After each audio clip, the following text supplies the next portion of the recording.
Hi, my name is Hannah Hudson, and this presentation will look at the idea of classism in the classroom.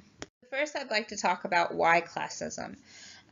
First, you can read the quote from Nelson Mandela on this slide. That was a quote that was given to me by my mom when I used to struggle with homework at home during high school and middle school years. And I always kept that really close to my heart.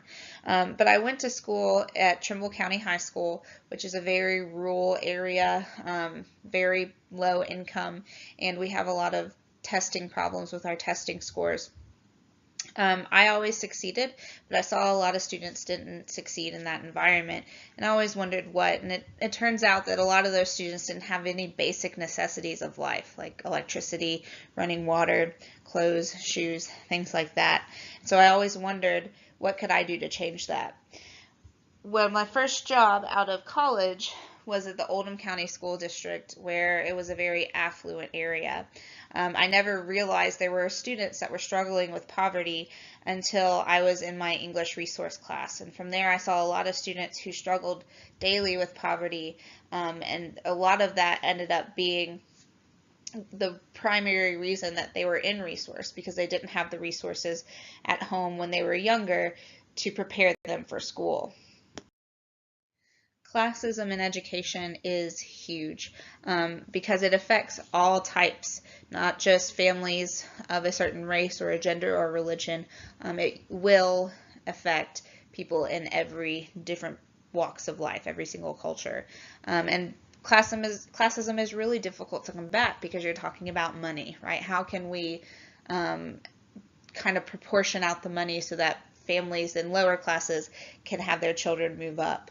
And so I took that and with research created a proper thesis looking at teacher education, how can we teach our teachers to combat classism, and how can we go around the single curriculum that was in place to help primarily the white, middle, and upper class citizens. So throughout my research, I came upon two scholars whose work really spoke to me. Those were Michael Apple and Sonia Nieto. And what they kind of looked at was the idea that outdated curriculum is still in our classroom, and it's not meeting the needs of students from a lower socioeconomic class. So I'm going to talk a little bit about each of their big findings and their big ideas and how this relates to our classroom. So some of Michael Apple's biggest ideas come from his book, Ideology and Curriculum. And in this book, he really talks about a cause and effect relationship between socioeconomic status and curriculum in the classroom. So according to Apple, a very small group of people from the majority are causing an imbalance in the curriculum. So this majority was the former majority in the past, looking at white, middle, and upper class. And we know in our classrooms that that's not always the case anymore. Because of this, because they're pushing that norm, students from lower socioeconomic backgrounds struggle to conform to the projected social norms, and that ultimately leads to a learning, comprehending, accepting the curriculum struggle. All of those things are not going to work. And unfortunately, this is eventually going to lead to not being able to perform well in school and not being able to then set themselves up to have a prosperous life in the end, which is a huge disadvantage. So Apple takes this idea of the majority even further and breaks it down into four groups that he calls the new hegemonic bloc. These four groups are neoliberals, neoconservatives, authoritarian populists, and expert for hire. Two of these four groups really challenge the idea of creating a multicultural education in a classroom to combat classism. The first one is neoconservatives, and their goal is to restore culture through every curriculum. So they want every student in every state and every classroom to be learning the exact same thing, and therefore can push their culture on them.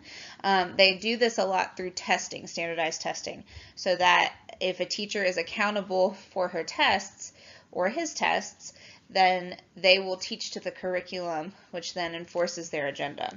The other group is the authoritarian populists. And this group really believes in a male-dominated society and disagrees with science or multicultural curricula. Many families from low socioeconomic classes with limited education, and most often from rural, predominantly white areas, often elect government officials that are authoritarian populists because they agree with their religious agenda and believe that these officials will help them change their class status. Unfortunately, the policies from the authoritarian populists usually only worsen education, which increases the socioeconomic gap. So this leads us into Nieto's research, and she goes a lot more into the multicultural curriculum as we saw in the class reading her book. But she also touched on classism as well, right? She looked at the idea that schools aren't accommodating for dynamic atmospheres of a multicultural classroom that's always changing. And one big thing from her, she really calls for teacher education reform because she says that many teachers seem lost on how to teach their students because they may come from a middle or upper class and then be teaching students that are from a lower socioeconomic class, so they don't know what those students need. She also claims that the curriculum is predominantly for a mainstream culture, just like Apple said, and that testing is creating a social gap between majority and minority students. This is mainly because schools can receive funding based on test scores, and if schools are not getting enough money because they're not getting enough test scores to where they need to be, then their students are missing out. She also highlights that money is scarce in urban schools due to testing and surrounding households because without funding, right, students don't have the tools and experience to compete in today's society. If people aren't moving in that have a lot of money, they're not contributing a lot of money to their schools. So taking this idea and turning it into what can we do, right? Both Apple and Nieto agreed that battling classism starts with education. You have to start in the classroom to get there. Also, teachers must provide a viable and equitable education to all students in order for them to be successful post-graduation, which we've been talking about primarily in the class. There are a couple different ways to do this. One is educating families. As you see here, the quote from Duncan and Murdane talks about that families that weren't successful in school struggle to help their students also be as successful in school. So there's a couple ways you can combat this idea.